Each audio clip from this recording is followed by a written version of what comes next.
The following content is provided under a Creative Commons license. Your support will help MIT OpenCourseWare continue to offer high-quality educational resources for free. To make a donation or view additional materials from hundreds of MIT courses, visit MIT OpenCourseWare at ocw.mit.edu.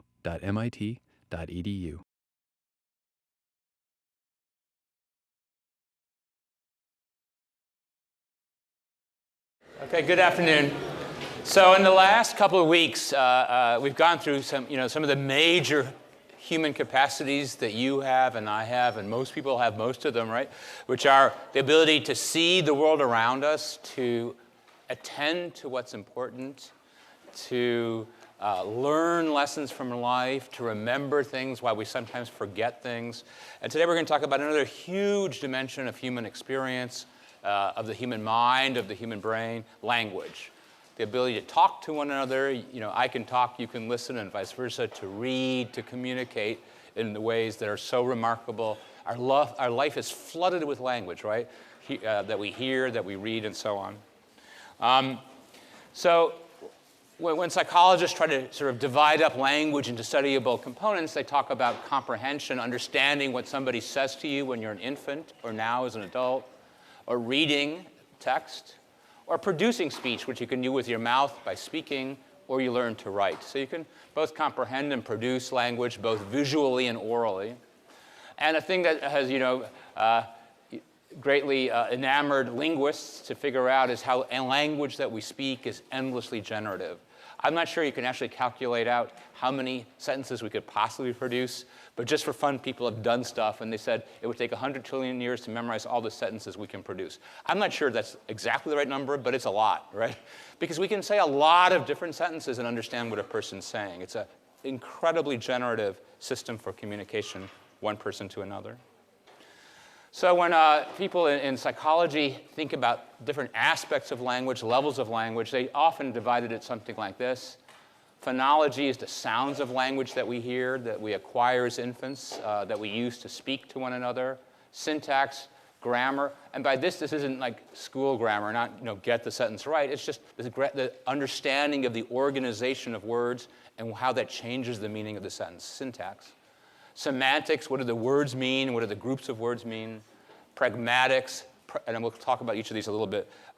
Sometimes, a person is sarcastic, so you go, that was an awesome lecture yesterday in psychology. Somebody could say that in 100 trillion years. And you go, yeah, right? Okay. So that's the pragmatics versus semantics. Then, of course, it's not just sentences. We have whole discussions. And another aspect of language we'll just touch on a little bit today is the emotional comprehension and production. The tone somebody speaks in, the tone you produce are also informative. So there's many aspects of language. We'll start with sort of the most basic, or phonology. So phonemes are the words that people use to describe the building blocks of speech sounds. So boy versus toy differ by one phonemes. Phonemes are the building blocks of the sounds of language. Human use about 100 phonemes across languages, but any given language only uses a subset. And this has really interesting consequences. Of course, a language could only exist in the world if you could understand those phonemes. Phonemes that are ununderstandable aren't going to be part of anybody's language. But different languages, for historical reasons, have ended up using different subsets of phonemes. And we'll come back to that. When we're babies, for about the first 6 months of our lives, we're universal learners. We know all the phonemes, and we respond to all of them. As we become native language speakers and listeners, we become only good at the ones that are used in our language, and our ability to even recognize the ones that are not in our language disappears. You can get it back some, but the older that you are, you never get it back fully. So we're universal learners at birth, but we become enslaved to the language that we are native speakers of and listen to within months of birth. English has about 45, so it's more than the number of letters we have. And sometimes people get confused a little bit that letters are phonemes. They're not. So, hot and cold have the O, hot and the O sound and cold are different sounds, same letter. So there's many more phonemes. Even in English, when they say it's about 45, depending on dialects, you can have a couple more or a couple less. So again, we're born to use all of them, and we use them or lose them. It's not, we don't entirely lose it, but we're never as good if we try to learn a distinction once we become older than that.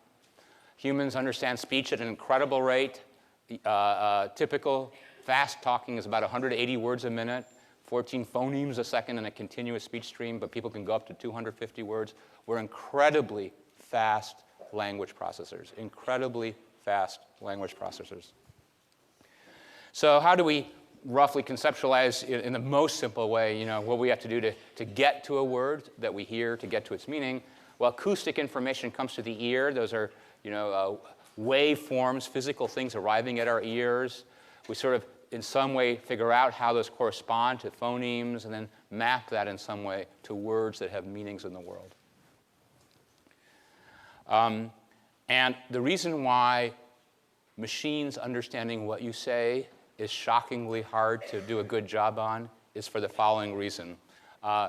There's a huge difference between a word by the time your mind understands what it is and the nature of the signal that arrived at your ear. So we talked a lot about that in terms of the retina and vision, right?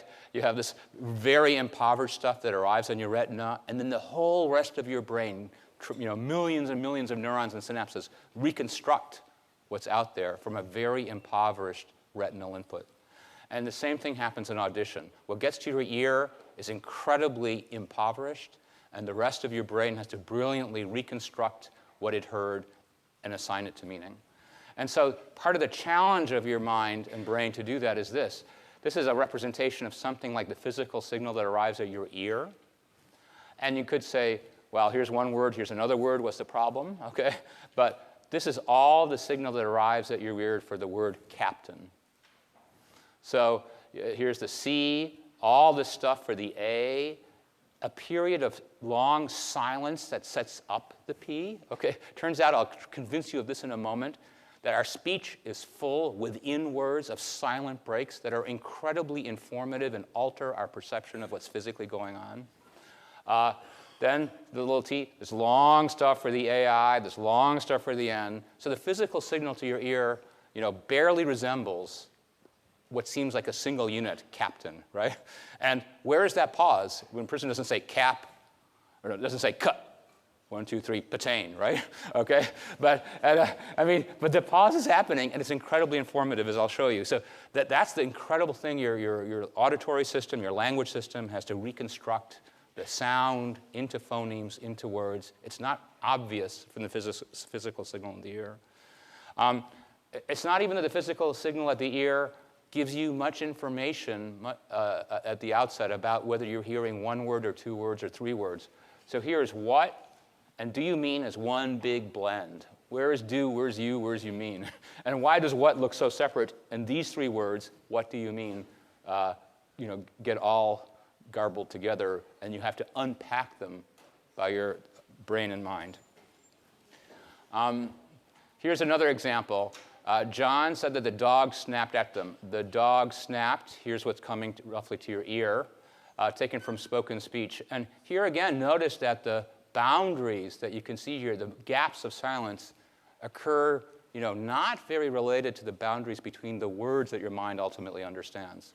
So here's the word the, dog. Here's S for snapped. Here's a good pause. But that's the pause between the P sound and the T sound. I mean, that looks like a good word boundary. To a machine, that's a very good word boundary. Okay? It's not a word boundary for you. You know snapped is one word. And here comes at. At is kind of blended into the T, right? So there's this physical signal. It doesn't even give you breaks where words separate from one another. It's kind of a continuous mix of breaks and silences. So here's to convince you that a silence carries incredible information in it. Let's see, make sure I have the volume. Okay, so I'm going to play you this. This is the physical signal to your ear, the word say. Say. Okay. Then yeah? Okay, all right. I always worry because Tyler's an expert in this, and I'm always like, please, Tyler, don't embarrass me when I'm wrong. Okay. You don't have this pressure out there, but the teaching assistants are all experts in something or another, and then they know more often than I do in that topic, and we hit their topic in the course. I'm looking over there nervously, okay? So, so here's say. Now, they're going to take this thing and just separate this, just in the way you do a physical signal on a computer, just separate in time. They're just going to add a little bit of time. And what do you hear? Stay. The T sound that makes is simply adding silence here to produce that.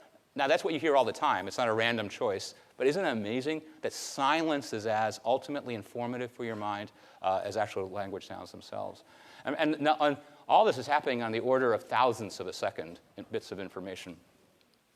That's bad enough. Here's another amazingly tough thing. So people like to compare consonants that have a lot of similarities but some interesting differences, ba and da. So it's really comparing B versus D. It's throwing on the A just to have a vowel sound. So here again is a representation of what's coming to your ear. Notice that all the difference between the B and the D, these two consonants, all the physical difference is occurring in 40 thousandths of a second. 40 thousandths of a second is all the physical difference that you get as you hear these two things.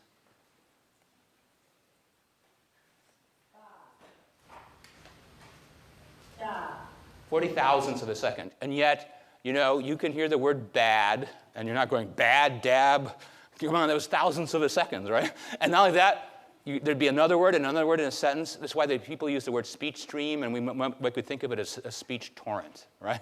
Phonemes, phonemes, phonemes, breaks, all garbled together, and your mind has to go back and constantly, instantly, and brilliantly figure out what you heard.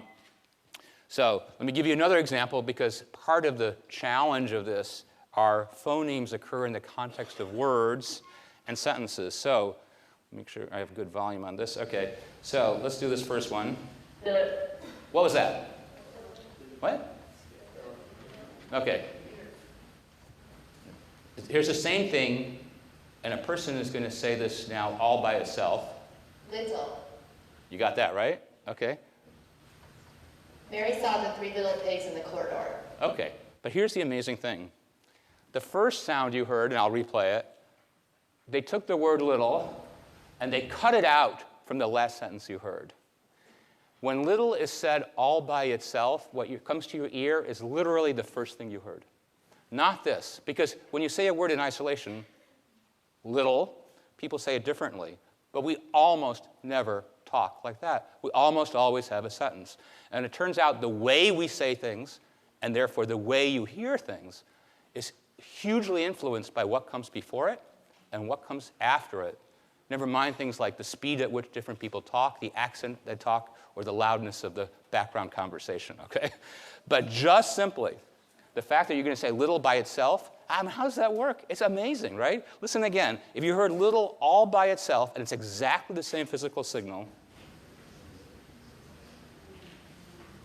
maybe it's not so amazing. Okay? Let me try that again. That's exactly the same physical signal, exactly the same physical signal as... Mary saw the 3 little pigs in the corridor. What you hear easily as little is exactly that. Words in isolation, and this is a great demonstration. If you hear a word cut out, the reason why it sounds like nothing is your mind is already preparing how to interpret that given what you heard just before it, and also a little bit what you hear just after it, okay? Your mind is constantly fixing up things because it knows what's going on, what's going into it, what's coming out. It's not because it just simply hears the word itself. Right? If we lived in a world where people just do one word every half an hour, you know, we could do this. In a world where we're talking to each other in sentences all the time, we have to do this. Here's another example of our brilliant auditory system for hearing these kinds of things. So again, these are representations of how this physical signal arrives at your ear. Here's the word bet, bee, boat, and bird. They all start with the same B sound. That's easy, right? But look what came to your ear. Look at this signal, this signal, this signal. Look at this one. How different does this look? It's different because what follows bird influences how this is said. But you can see that you translate both of these into the B sound pretty easily. Now look at these words. These all start with D. Look at how bet and det look almost identical. We said it's only 40 milliseconds difference, 40 thousandths of a second difference of physical signal through your ear. But you can tell the word bet versus det. And look at the word D, how different it looks from word to word. So your mind is constantly figuring out what you're hearing, the problem of invariance, and it's constantly coming to you in incredibly variable ways, okay? All right. So one of the tools we have, and an amazing human capacity, is what's called categorical perception. So we have all this huge range of physical sounds that can come to our ear, and kind of brilliantly, and you don't even think about it. I mean, none of you go around bragging about your categorical perception abilities, right? Like when you go to spring break, right? And maybe some of you will go home or you'll see friends and you won't go, I have categorical perception. I try to be modest about it, but it's an amazing human talent and essential, because what it does is this. We hear this huge range of sounds depending on accents, what comes before, what comes after, and we have to decide that's a B. And what you're going to do is take this huge range of things and just go, boom, it's a B or a D, and that's all there is to it. So here's the way they do it. So categorical perception, sounds can vary continuously. We showed you some of this continuity. In this experiment on purpose, they're going to vary sounds in a very continuous physical way. But in our heads, for ba and da here, in our heads, all the stuff that's over here, even though they're very different one from the other at a physical, specific level, we'll say, ba, I'm done with it. We're going to put them into one category for interpretation. And you're going to have a pretty sharp boundary here, and everything over here, all these physical signals, you're going to call pa. And so you're not going to spend a lot of time going, that was a 1/3 ba, 2/3 pa probability. We couldn't do that, right? Because you couldn't get through a word, never mind a sentence. You're going to instantly group huge numbers of things that are they're different from one another into two categories that need to be separated. So here's the kind of experiment they do. I'll just give you the feeling of it. Here's where they're varying, in constant units. Constant units, every stimulus here is different. But every time you hear ba, and they're constantly going to vary something about its physical property, you always call it a B. And then something happens in about 20 milliseconds of information, and boom, you always call it a P. Okay? So change in the physical signal, you call it one category. A little bit more change, boom, it's the other category. And you keep changing, but for you, it's always a perfectly good P, even though every one of those are different. All right? So it's an amazing fundamental capacity to take a huge, and for all practical purposes, an infinite variety of inputs and say it's a B or a P if that's the world I'm working in. Syntax. That's another way in which we understand things, the way that words are organized in their order. So we could say, the model embraced the designer and the photographer. Imagine somebody saying to this, but then they complete the sentence. The model embraced the designer and the photographer laughed. Okay? So people who study syntax really are interested in what happens in your mind as you hear the model embraced the designer and the photographer, and some big group hug is going on, right? And then all of a sudden you get this word laughed, and all you have to do is rearrange the elements in your mind. That's what syntax is letting you do, to say, oh, the meaning is really quite different. Okay, there's only one hug going on and one person laughing at them, right? But the meaning over time, as somebody talks to you, is set up. You're thinking this, boom. Because you understand syntax, you understand what happened. Semantics are kind of more straightforward. They're how we usually think about them. They're the meanings of words or sentences, morphemes. And we can understand semantics even when the sentence is nonsense. Colorless green ideas sleep furiously is a famous example. But we can understand semantics even in bad grammatical sentences, right? Fastly eat dinner, ball game starts soon, Your fifth grade teacher would be up in arms to hear that, but you understand, eat now, go see the ball game, right? Okay, so we get through a lot of stuff to get semantics, and we can see interactions. I stole this example from Ted Gibson because it took me like 20 minutes to figure out what the sentence means. You're probably faster than I am. Are you okay? I'm going, the old man, where's the missing words? Or the old man the boats, okay? So, this is how you have to parse up the sentence. It's not always obvious. People who study language love these things where people are all confused. Most of our lives, we don't go through that much confusion, but there's some fun ones, sort of like the visual illusions, to point out how meaning and syntax can interact as you figure out things. Here's another example. Jay Leno talked about sex with Lindsay Lohan. You could, okay, now wait a minute. Did I miss that excellent episode of Jay Leno? Or was she on the show and talking about saying, I'd rather not talk about my recent conviction. I'd rather talk about something less controversial. Okay, so semantics, all these things are constantly interacting in your mind. It's kind of amazing when you think about that, right? We said phonology is amazing. Semantics, syntax, boom, they're all happening in you. And none of you are sitting there going, just a phonology. Please don't ask me to do semantics, We just had midterms, right? Brilliant. So one of the ways that people try to convince themselves that these things are separable and gives a little bit more insight is evoked response potentials. Those are these things that you can measure on infants or adults that measure electrical activity in milliseconds and the speed of language processing, surface electrodes that give you an index of a few 100,000 neurons. And this is an example you saw before, actually, earlier in the course, the so-called N400. So N means whether the wave is going up or down, negative or positive. 400 means it occurs about 400 milliseconds, about half a second after the relevant event. So here's this, let's see. It was his first day at work. That's the baseline. He spread the warm bread with socks. Oh my gosh, socks, semantically bad. And here comes the N400, OK?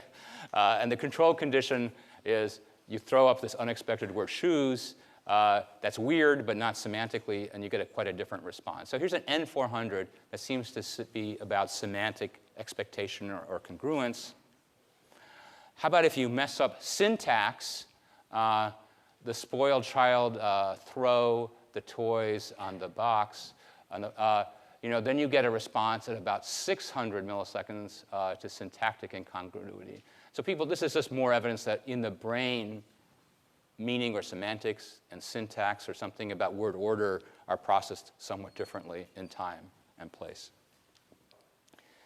Pragmatics is kind of fun. It's practical understanding, right? The old joke, you know what time it is, and the person says yes.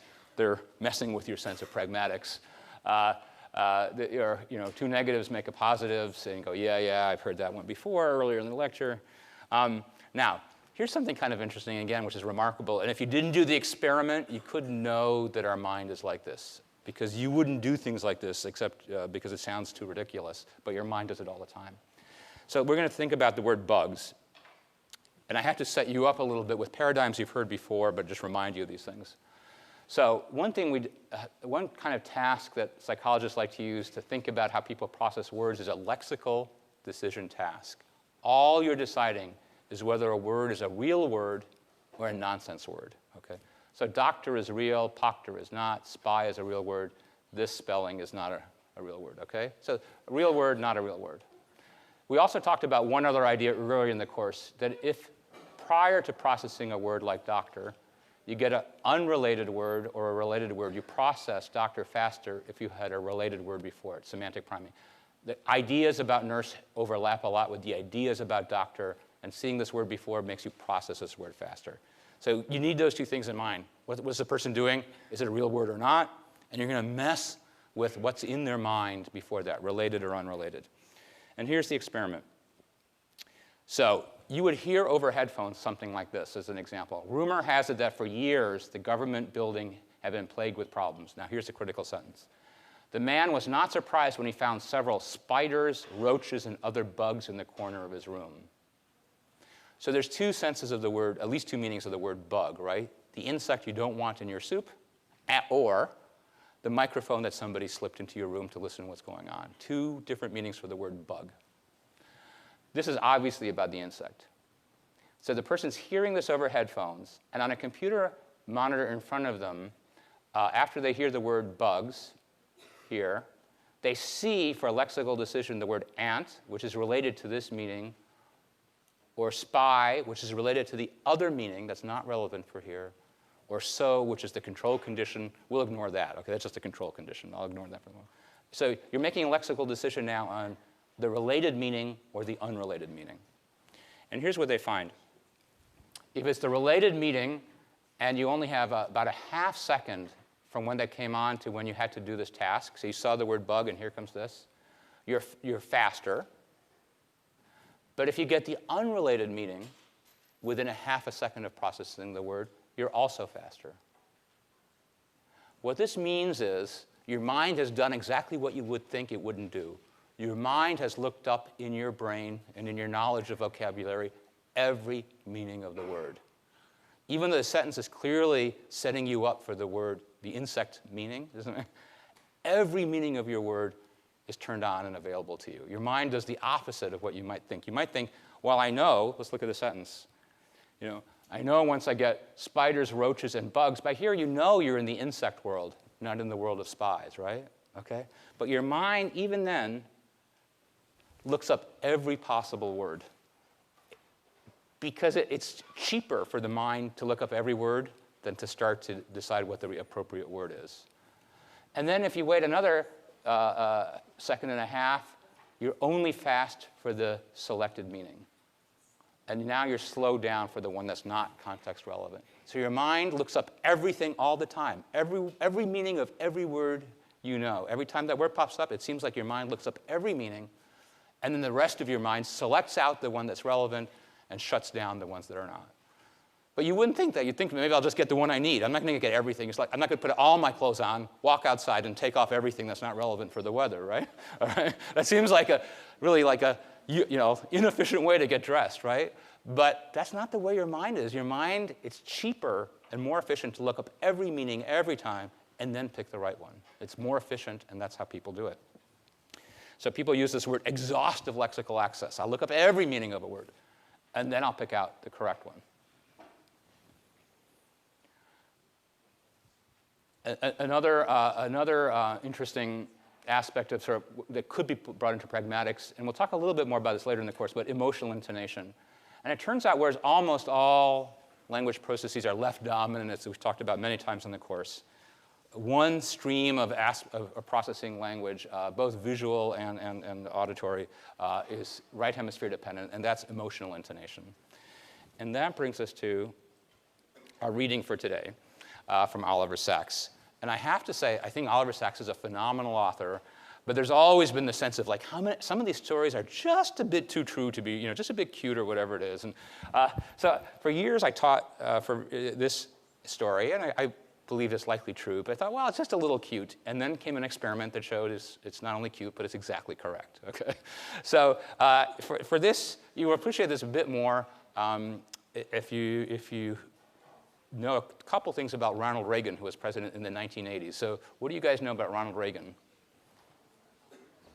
What party was he? Okay, there you go. Was he considered a good communicator? Yes, he was considered. You can have all kinds of views on Ronald Reagan's things. The public said he's an awesome communicator. In fact, Barack Obama said he would like to communicate like Ronald Reagan. All right, whether that's to get Republican votes or not, it's your judgment. But he was considered an excellent communicator. Was he considered, by and large, to be an extremely analytic thinker?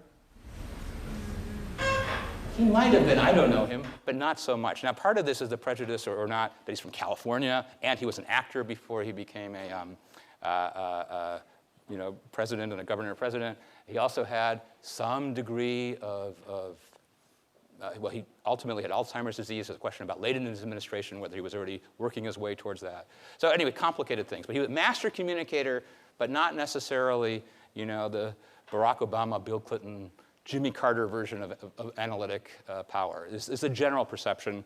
You never know whether these are right or wrong, but for the person. But in this story, listening to the president's speech, are patients with aphasia that Oliver Sacks described, and he's getting laughter as they're watching his speech. And what happens is some of the people with the left hemisphere lesions, they have a language problem. We'll see a video of that pretty shortly. They're laughing because they sort of think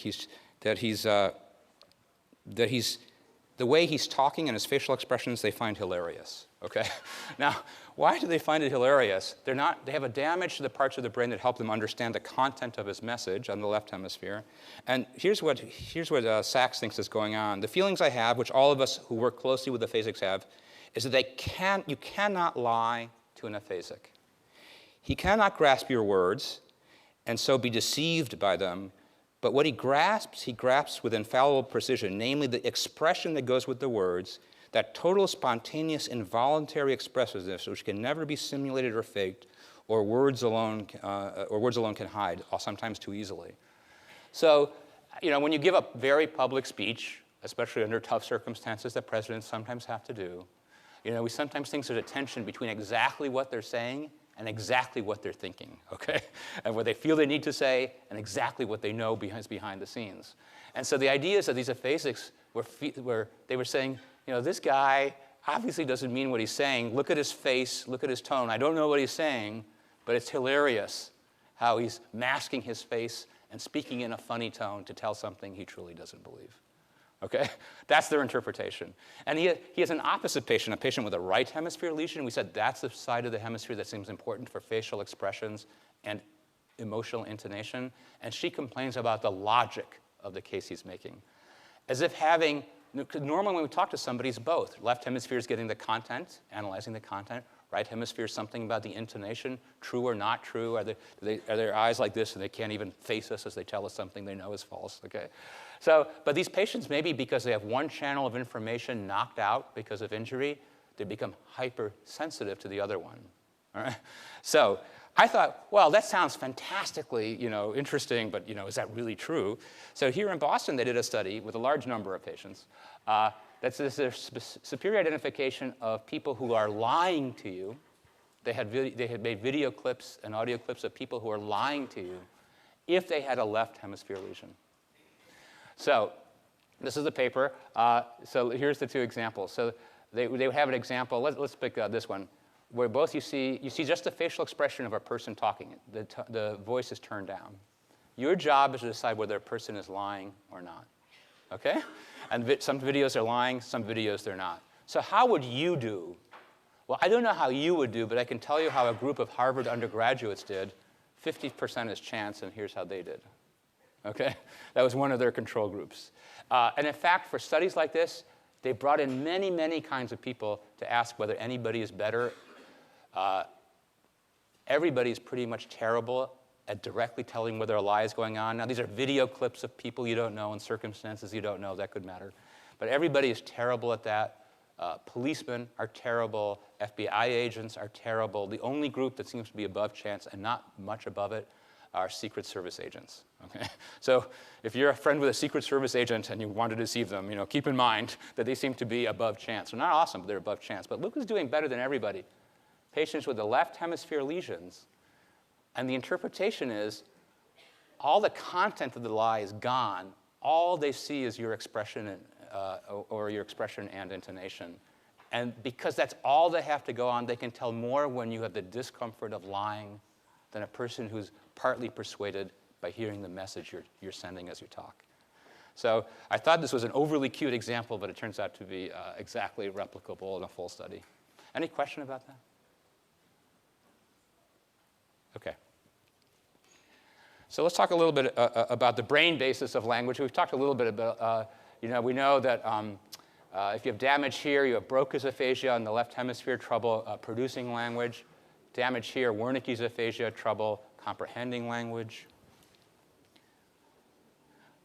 To a first approximation, and there's a lot of research that has made this much more complicated, but to a first approximation, the lesions are in frontal cortex or temporal cortex. The speech in these patients are what's called non-fluent or telegraphic. They get single words out but have a hard time, anything like a sentence. It can be very frustrating for these patients. Wernicke's patients seem much happier. You'll see a film in a moment. Their speech is fluent, but it's amazingly empty of content. Okay? These patients have trouble producing speech, but their comprehension is decent. These patients produce speech pretty well, but their comprehension. So they're sort of mirror opposites. And let's see, what do I want? Yes. So in this field, an incredibly frequently used picture to study aphasia is this specific picture. It's called the cookie theft picture. Why it's become widely used, I'm not exactly sure, but it's widely used enough that everybody uses it, okay? So they'll put a picture like this in front of an individual, and they'll ask them to describe what's going on. It's to elicit production. And you would say something like, there's two kids, the kid's on a stool, uh-oh, they're going to fall over because, they're falling off the cookie jar, and the mother's sort of not paying attention. Her mind must be somewhere else because she's letting the water splish splash here, right? That's what you'd say, something like that, okay? So let's see what patients with aphasia say and other examples of their difficulty with language.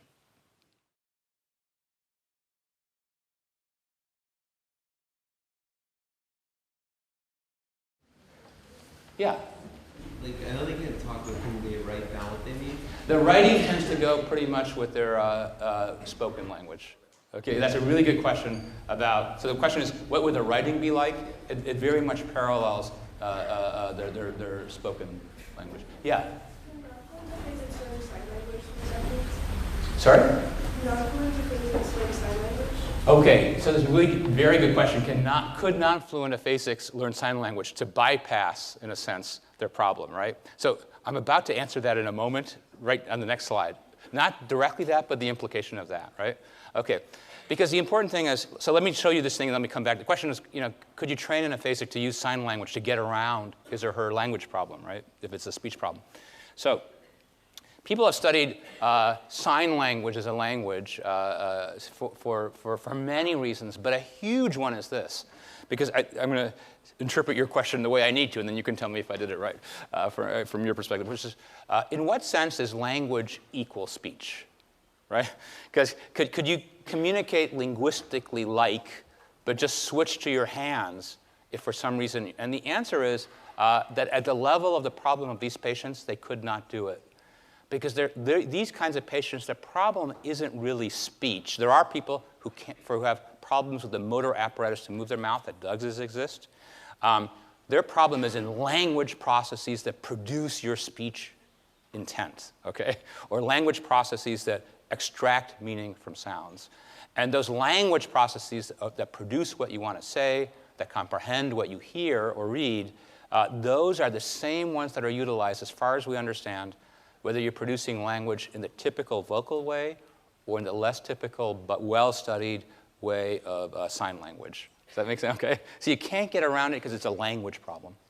Both by brain imaging evidence, for example, here are patients who use sign language turning on Broca's area and Wernicke's area on tasks that are about comprehension and production. It's the same areas, whether it's using your hands for sign language or using your mouth to talk or your ear to hear. Further, there have been really fun studies where they took deaf infants and have shown, and it's not easy to show it, but I think most people are convinced, that they babble with their hands, the same way babies make little sounds to get themselves going. We'll talk more about infants in a moment. Infants who grow up in an environment where they only learn sign language babble with their hands because speech, language is not about your mouth talking. It's about ideas that you can communicate by your production or comprehension by your hand or by your mouth.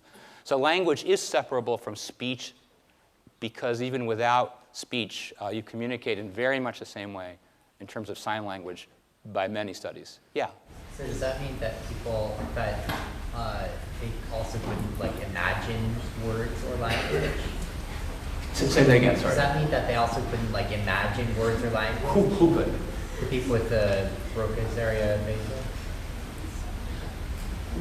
I don't think so. We've talked about this before, that I may not be understanding your question exactly, but that in many ways, imagining something is the same part of the brain that does it. When we imagine a face, we turn on the parts of our brain that sees.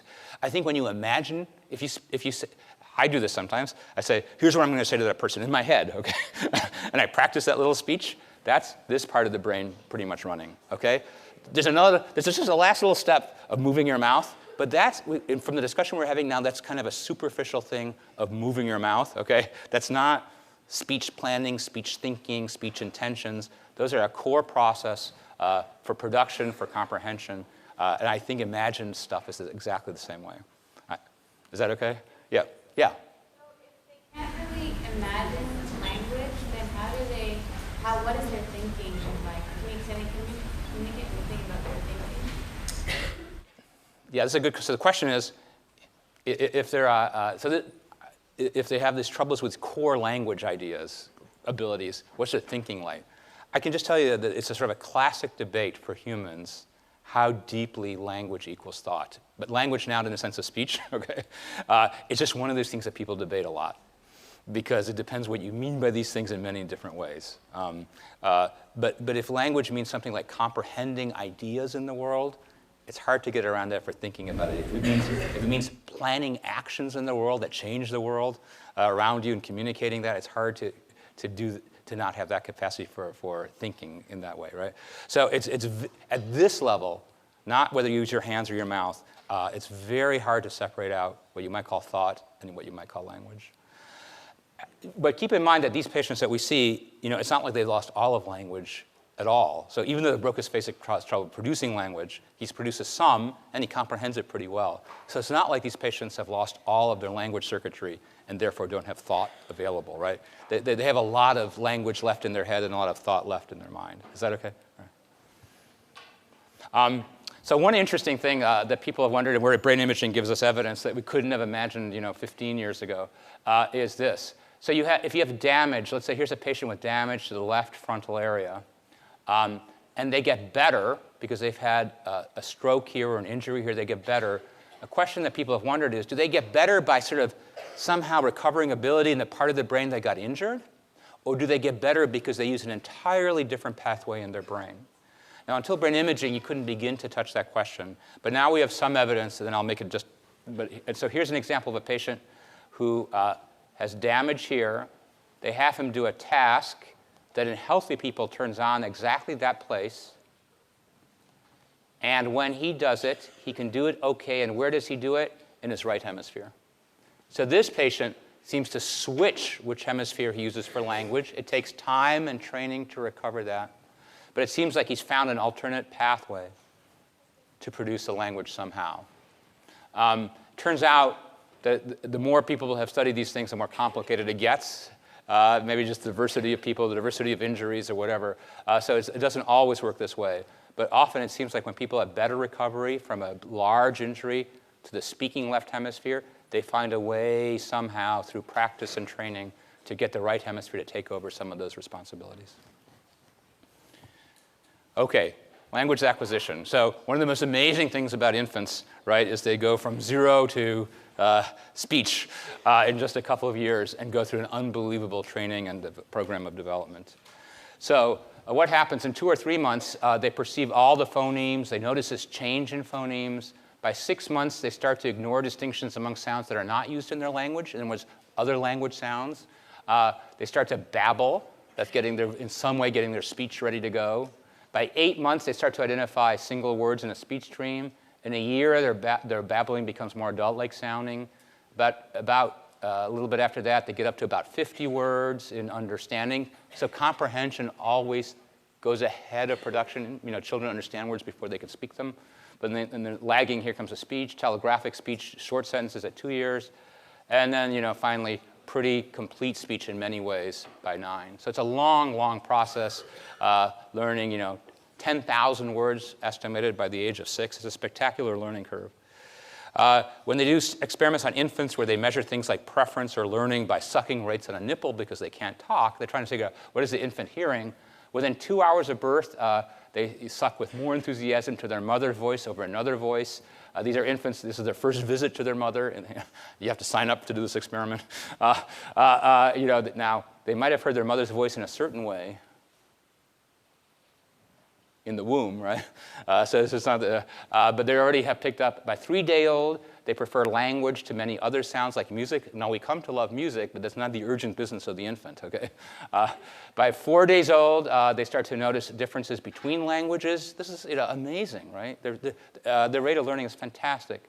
And by 2 months, they can tell the ba-ga distinction, subtle distinctions, 40 milliseconds information, and they develop a continually strong preference for the sounds of their native language. Now, some years ago, people debated endlessly this left hemisphere specialization for language. This is fantastically essential and striking in humans. Does that grow over time, or is it in your mind and brain at birth? Okay? And the evidence is pretty compelling from many sources, but here's maybe the most. Here's fMRI on 2-day-old infants. You might ask, how do they instruct the infants to lie still in the scanner and participate in the experiment? And the answer is, at 2 days old, infants mostly just lay there and don't do much. Okay, all right. They don't do much. There's a lot going on in their mind, but they don't have much physical apparatus to do much. So you could swaddle them very warmly. You just you put them on a cradle into the fMRI scanner. Their parents have signed up, for them. And you can play them sounds while they just lay there and do nothing. They can't push buttons, they can't do stuff, but you can see what's happening inside their brain. And at 2 days old, here's the left hemisphere response to language compared to the right. So it's there as, instantly, we believe. It's been there actually in the womb as the child's been developing. This left hemisphere genetically set up dominance for language in almost everybody. fMRI, just for those of you who, again, we can start doing it at about age 5, but from about 3 months to age 5, it's incredibly hard to do children in a scanner. But the first couple of days, it's not so hard. Now, a really interesting line of research has talked about motherese. Have you heard this term? So how do grown-ups, even college students, talk to babies? Do you talk to babies just like you talk to everybody else? No. Cute baby, baby, baby. Everybody looks like an idiot, right? Okay. All right. And you could just think, OK, that's just people being idiots around babies. But it turns out there's been beautiful, beautiful studies to show that what you spontaneously do this, and you and I don't take motherese or fatherese courses, right? What we do spontaneously is that way of elongating sounds, the intonations we give, are incredibly perfect to help the baby learn language. We're exactly doing what they can understand, okay? And that again, must be virtually in our genes, I think. It's, we hear it around, so it's not zero. But the short pauses, careful enunciation, exaggerated intonation, baby, you can do in experiments where you take language and you get rid of those, and the babies are like, they don't know what's going on, they're not interested. You put them back in, boom. Those are perfect for the baby, okay? So it's amazing not only how babies are ready to go, but how adults who talk with them are ready to go. I mean, it's just amazing, okay? None of us will ever be as good a teacher in a classroom as all of you will be with a baby anytime you talk with them, right? It's just amazing. So there's beautiful experiments that show that every time you tinker with the way that mothers spontaneously or parents spontaneously talk to infants, you make it worse, less interesting, and less informative for the infant.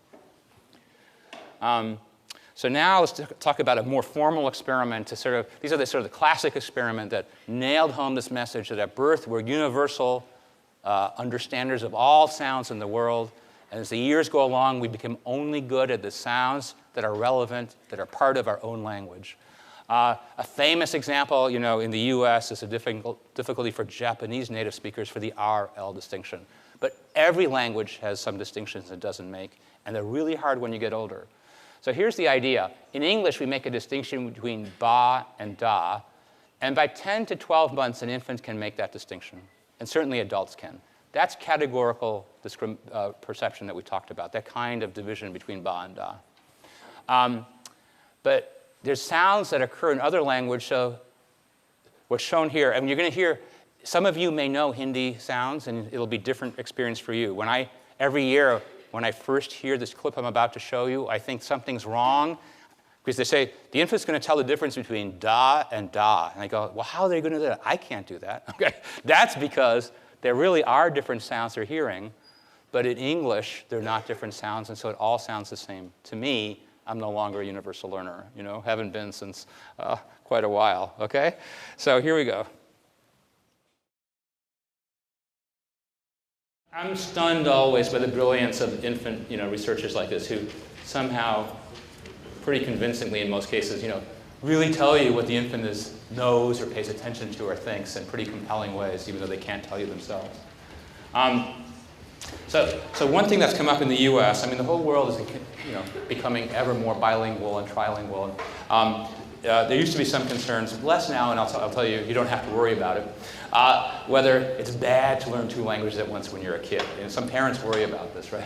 Are you going to be all messed up because you're going to blend them all up and not do well in school? And so there's been quite a bit of research actually tracking and asking whether there's any downside. There's huge upsides to knowing 2 or 3 languages. Are there any downsides in terms of language development? And the objective evidence is pretty compelling that for babbling, for first words, for pairs of words at a time, things at 2 months, that there's really no cost. So they followed, in Canada, for example, children who grew up learning English and French, English and ASL, French and or English only. Everybody does the same, pretty much. There's no cost, okay, compared to the huge gain. Sometimes some kids will get a little mixed up. They'll actually mix up languages because they'll just mix them up when they're pretty young. But there's no developmental delay or milestones or negative consequences. There's only the benefit of having 2 or 3 languages that you could speak. So the evidence is overwhelming empirically that there's no cost for learning more than 1 language at a time when you're an infant. One thing there is a cost for a little bit if you're a boy. So unknown why this happens. I mean, I don't think there's any deep science about it, but everybody has observed that, for example, number of new words understood during the first 2 years of life, that girls on average outperform boys in language acquisition early on. And then things get closer pretty much, but the rate of learning on girls on average is faster than boys. Nobody, I think, understands the specific basis of that. So people talk about critical periods in language acquisition, and what are fragile or resilient aspects of language. What are aspects of learning language that seem very dependent on the age you are and which are independent. So phonology, including the production of language sounds, seems very fragile, easy when you're young, harder when you're older. Grammar is also age-sensitive, making subtle grammatical distinctions. Learning about meaning or vocabulary, you're perfectly fine when you're an adult. That doesn't seem to show something like a sensitive period. And here's one famous study that, that established some of these things. They looked at what age people arrived to different countries, from different countries to the US and started learning English. These people didn't know English before. And then they had them do, they're all adults now, and they had them do quickly grammatical judgments. And what they found is if you came to the US if you were born in the US, or you came to the age 3 to 7, you were very good at doing this. But the later you came here, 8 to 10 years of age, 11 to 15, 17 to 39, your ability to make these fast, subtle grammatical judgments, just went down. Even though you've been here in many cases for many years, you're very smart. Accents are like that, right? People come to the US at a certain point in their development. They're very skilled in English, have a big vocabulary, but the accent never disappears. That's another thing in terms of language production that has this fragile developmental early period. So the last thing I'll do, and then show you a movie for about 8 minutes. One of the we get these occasional sort of horrible experiments. It's not even an experiment of nature, it's just an experiment of horrible human behavior. And the most famous one in language development, which had a huge impact on the field at the time, is a child, Jeannie. I'll show you, you'll see her in a movie clip in a moment. They discovered her locked in a room in a house from age 20 months approximately until they discovered her at 13. She almost spoke to no one. So the people taking care of her locked her in a closet basically and did not talk with her, or she had no language interactions until she was discovered and rescued. And then they performed research for years saying, what could she, could she learn things, what could she not learn? She got single words, for example, but she never got particularly good at grammar, or syntax. So a sort of brutal way to test the idea that what's acquirable later in life, and what, if you don't learn it early in life, is impossible to acquire fully. So I'll end with this. We'll do this for like 5 minutes or 7 minutes. I'll stop there. It's summarized in your book. Everybody knows about it because it's this study you couldn't do ethically, in a million years, right? You would never do, which is if you deprive a child during the critical period of language exposure. And she never got lots of aspects of language going. She got okay on, a minimal vocabulary and grew in other ways, but many of the things from a language perspective she never got because she missed that critical period. So that's a bit of a sad story, obviously, but have a good spring break and a refreshing spring break, and I'll see you in 10 days.